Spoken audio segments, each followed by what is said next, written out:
अस्सलामुअलैकुम। आज की मेरी वीडियो में मैं आपको 15 शाबान के रोज़े के बारे में कुछ अहम मालूमात दूंगी। अगर आपको मेरी ये वीडियो पसंद आए तो इसे अपने प्यारों के साथ ज़रूर शेयर करें और मेरे चैनल दानिश्वर लोग को सब्सक्राइब करके बेल नोटिफिकेशन ऑन कर दें ताकि आपको तमाम अपडेट्स मिलती रहें। एक मसला शब बारात के बाद वाले दिन यानी 15 शाबान के रोज़े का है। इसको भी समझ लेना चाहिए। वो ये कि सारे ज़ख़ीरा हदीस में इस रोज़े के बारे में सिर्फ़ एक रिवायत में है कि शब बारात के बाद वाले दिन रोज़ा रखो, लेकिन ये हदीस ज़ईफ़ है। लिहाजा इस रिवायत की वजह से ख़ास इस 15 शाबान के रोज़े को सुन्नत या मुस्तहब करार देना बाज़ उलमा के नज़दीक दुरुस्त नहीं।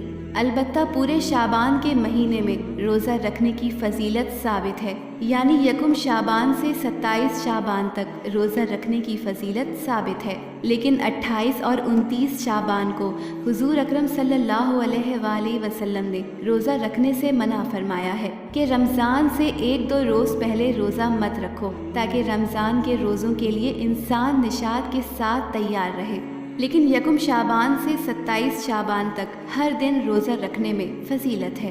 दूसरे ये कि ये 15 तारीख़ अय्याम बैज़ में से भी है और हुजूर अक़दस अक्सर हर माह के अय्याम बैज़ में 3 दिन रोज़ा रखा करते थे, यानी 13, 14 और 15 तारीख़ को। लिहाजा अगर कोई शख्स इन 2 वजह से 15 तारीख़ का रोज़ा रखे, एक इस वजह से कि ये शाबान का दिन है, दूसरे इस वजह से कि ये 15 तारीख़ अय्याम बैज़ में दाखिल है, अगर इस नीयत से रोज़ा रख ले तो इंशाअल्लाह मौजब अजर होगा। लेकिन ख़ास 15 तारीख़ की खुसूसियत के लिहाज से इस रोज़े को सुन्नत करार देना बाज़ उलमा के नज़दीक दुरुस्त नहीं।